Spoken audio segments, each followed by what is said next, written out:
A'udzubillahi samil alim minasyaitonir rajim. Bismillahirrahmanirrahim.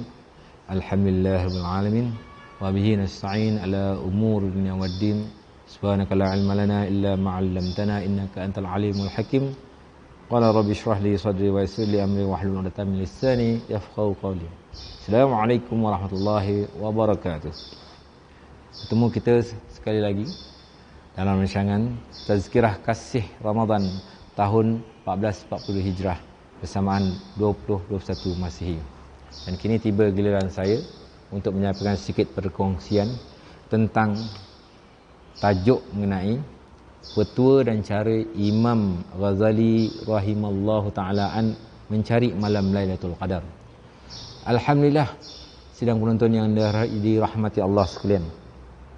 Kini kita berada di fasa terakhir Ramadan, okey. Dan alhamdulillah juga, okey.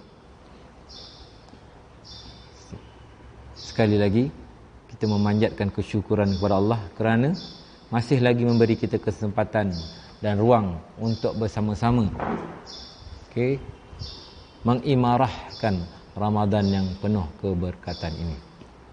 Okay. Apakah petua yang Imam Ghazali rahimallahu ta'ala dan para ulama-ulama terdahulu amalkan untuk mencari malam Lailatul Qadar?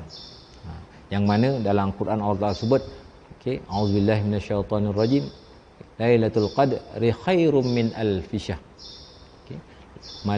Lailatul Qadar ini, okay, khairum, lebih baik, min alfi syahr, daripada 1000 bulan. Okey, kalau kita bagi 12 lebih kurang 83 tahun. Plus minus lebih kurang. Okey. Kalau dipikir-fikirkan, agak-agak plus umur kita sekarang, umur tuan-tuan, umur saya, okey, bukan dicampur semua sekali. Okey, campur umur tuan-tuan berapa? Anda kata 40, campur 83, 120 lebih kurang. Secara realistiknya, okey, adakah kita boleh mencapai umur tersebut? Okey, agak mustahil. Agak mustahil kalau kita pegang pada apa yang disabdakan oleh baginda Rasulullah SAW, yang mafhumnya umur umat dia antara baina sittin wa sab'in, 60 hingga 70 saja. Okey, ada yang lebih tu kalau dalam kaedah faraidnya disebut asabah, lebihan. Tak semua orang akan dapat umur yang melebihi daripada 60 dan 70. Hanya segelintir saja. Okey, berbalik kepada petua yang Imam Ghazali untuk bagaimana cara kita nak mendapatkan malam Lailatul Qadar. Okey. Menurut Imam Ghazali rahimallahu ta'ala, okey, carilah malam Lailatul Qadar tu di 10 malam yang terakhir. Okey, dan malam terakhir tu malam-malam yang ganjil, dan ini bersesuaian dengan hadis yang di mafhum hadis daripada baginda Rasulullah SAW. Okay. So macam mana kita nak menentukan malam-malam ganjil tu, sama ada di malam 21, malam 23, malam 25, malam 27 atau malam 29 Ramadan? Bagaimana cara? Okey, hanya orang yang berusaha mengimarahkan saja akan rasa nikmat malam Lailatul Qadar ni. Cuma masalahnya, macam mana kita nak menentukan malam bila? Okey. Menurut Imam Ghazali rahimallahu ta'ala, antara petua yang beliau dan para ulama-ulama, ada segelintir ulama gunakan, okey, macam mana nak menentukan malam Lailatul Qadar? Kita lihat bilakah bermulanya Ramadan tersebut. Contoh gini. Okey, jika awal Ramadan tu jatuh pada hari Ahad, okey, atau hari Rabu, okey, maka Lailatul Qadarnya dijangka pada malam yang ke-29. Okey. Seandainya jika Ramadan tu jatuh pada hari Isnin, tadi Ahad, sekarang hari Isnin, okey, Lailatul Qadarnya dijangka pada malam yang ke-21. Dan jika awal Ramadannya jatuh pada hari Selasa atau Jumaat, dan kebetulan tahun ni kita memulakan Ramadan pada hari Selasa, maka Lailatul Qadarnya dijangka pada malam 27. Dan jika Ramadannya jatuh pada hari Khamis, maka Lailatul Qadarnya, okey, dijangka pada malam yang ke-25.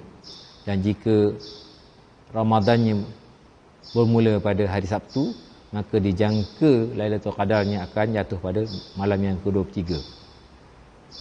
Itu di antara petua yang diguna pakai oleh Imam Ghazali rahimallahu ta'ala. Dan berkata Syekh Abu Hassan Syazili bahawa semenjak dia mula balik, dia sentiasa dapat menghidupkan malam Lailatul Qadar pada malam yang tepat mengikut petua yang disebut tadi. Masya-Allah. Bagaimanakah kita, tuan-tuan? Okey. So, jadi untuk memudahkan agar kita istiqamah sepanjang 10 Ramadan ni, siapa yang tak sempat nak mulakan daripada awal Ramadan tu, okey. Antara caranya ada menurut pendapat ulama, saya terlupa siapa nama ulama ni.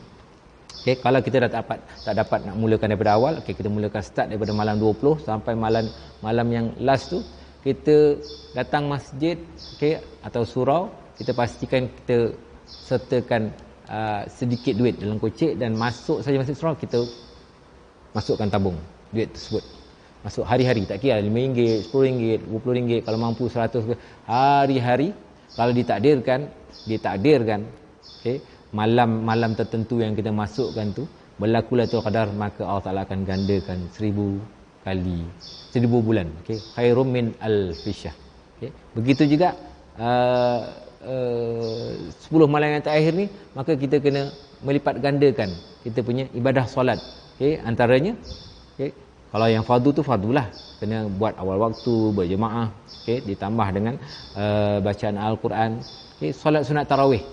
Okey, jangan kita jadikan alasan sebab dah nak akhir Ramadan maka kita sibuk buat persiapan untuk menyambut perayaan hari raya. Patutnya dah akhir Ramadan lah kita pulun untuk selesaikan kalau boleh 20 rakaat tu secara berjemaah ikut imam dan witir berjemaah ikut imam.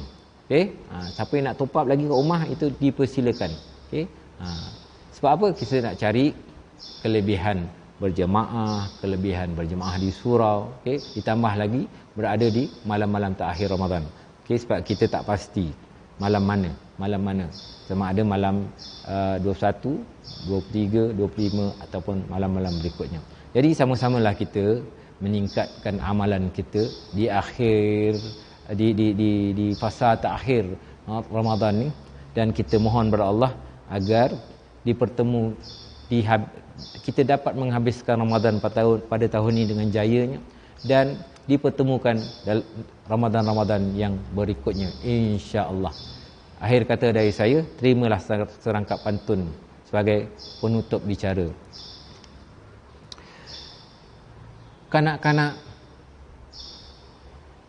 bermain air di halaman, bermain air di tengah halaman. Ramadan kini sudah berada di fasa terakhir. Bersamalah kita meningkatkan amalan. Yang baik itu datang daripada Allah, salah dan silap itu datang daripada kejahilan saya sendiri. Aku liqauli hadza astaghfirullah li wa lakum wa billahi taufiq wal hidayah. Assalamualaikum warahmatullahi wabarakatuh.